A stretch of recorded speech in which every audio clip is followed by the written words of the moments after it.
What's up, guys? The Lazy Goldmaker here, and well, it's the eve of the Season of Mastery servers going online, so I thought I'd make a video taking you through some of my top tips and my experience from Classic to make gold in Season of Mastery if you're planning to play that. So let's dive in. Alright, so one very important thing to understand before we dive into some of the things you need to do when you're just starting out is just understanding this very simple model right here. When the servers go live, there's going to be 0 gold available because no one has played yet. You generate gold by vendors, by selling stuff to vendors, by killing mobs. That's the gold that comes in. That's the gold that comes into the economy. And then there's some gold that goes out to the economy. Repairs, stuff you spend on trainers, vendors, deposit costs on the auction house, all that jazz, all the ways that gold is being removed from the economy.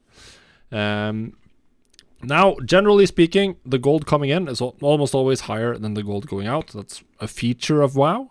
What does that mean? It means that, well, as you go along, the gold available in the economy gets bigger, which means that later on down the line for a lot of items, there's going to be more gold available to buy those items. So early on, just getting raw gold is extremely valuable. And there's a lot of items that have a lot of utility that are very useful. But there isn't really enough gold available in the economy to where it's worth selling them, or at least worth paying a high price for them, because you can spend that gold on, say, getting epic fly, getting your epic mounts, getting your skills, getting a bunch of other stuff that you really need to spend a lot of gold up front. A lot of the stuff that goes in the red box in the gold outs category is stuff that you have to spend early on, and then it gets lower over time. So that's going to drive a lot of things. So it means you want to focus on raw gold early. It also means that there's a lot of items that you can stock up on and invest in early that's likely going to go up in value significantly once players hit max level. Don't have to spend so much gold on training stuff, on flight masters. They generate more raw gold because they're killing higher level monsters. And they care more about consumables and stuff for the endgame raids. So yeah, we'll take a look at some of my top markets and some of the ideas, but this is a very, very important fact to understand, because this is going to drive a lot of the ideas that I'm going to share with you in this video. So yeah, let's dive into some of the things you can do early on, and then we'll take a look at some of the things that I think are going to be good later down the line, and then the differences between Seasons of Mastery and the original Classic. We'll take a look at that first to understand if there are any massive changes to the economy, and there are some. But yeah, let's take a look at those. Okay, so here's the official change list for Season of Mastery. There aren't that many that have a huge impact on gold making, but there are some. Obviously, we're going to get faster experience, whatever. Raids are going to be harder, which means that consumables are going to be even more in demand than they were in Classic. Consumables are very, very strong in Classic. And with no world buffs in raids and harder bosses and no buff and debuff limits, like consumables across the board, people are going to want as many consumables as possible. So I think anything that crafts consumables is going to be very, very strong. They're also changing boosting. Boosting is going to be gone, or at least significantly harder, which means that there's going to be a lot less raw gold for mages down the line, and a lot less cloth and stuff like that that's being generated by mages doing boosts in Moradon and other instances. Some boosts are still, or some AoE farms are still going to work, whatever. But overall, we should expect to see a little bit less of the crazy raw gold generation for mages. It doesn't really matter much, because that only really took off a little bit later down the line. At the beginning, people are going to focus on leveling and gearing and stuff like that. Mining and herbalism nodes significantly increased in all zones, and you can also get Black Lotus from doing any high-level herbalism node. That's going to mean cheaper herbs relative to Classic. That was a big problem in Classic. Herbs were very, very expensive. As I said, I think consumables are going to sell extremely well in terms of sale rate. So prices are going to be lower than Classic, but the profitability in Alchemy, I'm expecting it to be very, very high due to how good consumables are likely to be. They're also going to increase the drop rate of certain elemental materials, which is nice. It just means that they're going to be priced lower. All the things that you need with these items are going to be as useful as they were. And that's pretty much it as far as stuff that impacts gold making. Now, overall, I don't think these are going to change anything drastically from Classic. I think people are going to still want the same crafted items, the same consumables, and the same sort of power level is going to play out as we saw in Classic WoW. And what does that mean? It means consumables are going to be your best gold maker by a significant margin. So alchemy, cooking, And actually engineering, very surprising. Extremely good gold making profession due to the sapper charges.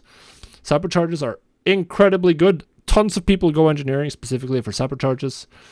And they are very annoying and time consuming to craft. I made a ton of gold crafting sapper charges in Classic. I expect you can do the same in Season of Mastery. It's a forgotten item. Absolutely go for sappers. Now, but yeah, I think consumables, I think alchemy is going to be the play. Like, alchemy is just so good. If you look at of course, this is TBC because I'm not, the classic Season of Mastery servers aren't up yet, and I don't have a classic era character. But there are a lot of great recipes here. Elixir of the Mongoose, I made so much gold with this one. Sold 1,400 of these throughout Classic. They're going to sell really well. Obviously, Greater Arcane Elixir, this is the BOE recipe. You want to pick this up if you can. All of the elixirs are going to be just absolutely incredible. Elixir of Brute Force, Elixir of Giants, and of course all of the potions, the protection potions, free action potions. There's just a huge number. I have a guide on Classic Alchemy that you can pick up in the description. It is my number one tip, is seriously to get alchemy on your main. It's so good. I made so much money. There's so many strong, absolutely incredibly strong consumables that people want in huge quantities. It's pretty much the best. Pretty much the best. Now, as I said, when you're just starting out, one of the most important things to do is to generate raw gold. Now, there are some ways you can do, some tricks you can do with the professions, and I'm going to show you one of them right here with enchanting. And it's this little item right here, the Greater Magic Wand. The simple wood, you get that from a vendor for a couple of copper, 40 copper, whatever. It's essentially free. This item vendors for 15 silver and 35 copper in Classic. So it means if you can pick up your Greater Magic essences for less than 15 silver, you can turn them into Greater Magic ones and vendor those. I did this a lot at the beginning of Classic because I could often find Greater Magic essences as cheap as 10 silver, even cheaper than that. So this is something to keep an eye on. This is a reason to pick up enchanting very early on, specifically just for this shuffle. Of course, you can check the prices on magic essences before you start and make sure that you can actually make some gold with this. This is something that's going to help you out very early on, will help you pay for your training costs, get your skills up, and just get going a little bit faster than you would otherwise, which is just going to be very useful. There are some other tips like this, where some of the bandages can be vendored early on. Now, this requires you to level your first aid a little bit.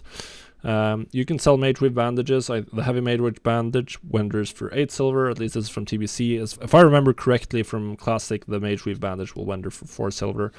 Either way, you're going to get 4 silver per cloth. So if you can find this cheaper than 4 silver, which I could do a lot early on, then you're going to make money. It's going to be very, very useful. There are some other cloth is like the main one with this. The cheapest cloths generally not going to generate much, as you can see the linen bandage vendors for copper, and you're not really going to ever find this for copper, so it doesn't matter for the linen. You do have to get up to the silk and mage weave before this becomes available. But it's definitely something that can help you out early on, and most people will want to level first aid anyway. So you can actually potentially do this and make some money on the side. Another thing we have to talk about is a lot of potential investment opportunities. Due to the phase unlock schedule, and we already know what people are going to want and need down the line, there's a lot of stuff you can buy out early that's going to be relatively cheap because most people aren't going to focus on them. Of course, we can expect that the Season of Mastery crowd is a little bit more hardcore. But some of the nice categories that I really like. Number one is gear that's needed for the later raids. In particular, on Kirash, will likely require nature resistance. It is possible to kill Huhuran without world buffs and no nature resistance, at least in the classic version. Of course, we don't know how much they're going to buff it. I've actually killed Huhuran without nature resistance and world buff, so I know that this is possible. But we'll see if that's possible or not. I expect we'll see most guilds go for full nature resistance gear, which means that from the get-go, you should be searching the auction house for off-nature resist gear in the 50 required level 50 plus range and buy it out. it's gonna be extremely valuable when Encourage hits. Another item to look out for in that category is the good old where is it? Hammer. Oh god, we have to go to all time right. Hammer of the Northern Wind. This bad boy right here. This is the best weapon for generating frost attacks on Viscidus in Encourage. As you can see, I flipped this extremely successfully in Classic. I bought a couple for 40 and 70 gold. I used one myself, and then I sold the other for 200 gold profit. Very, very good idea. There are other items like this as well. This is not the only one. There's a ton of consumables in this category as well.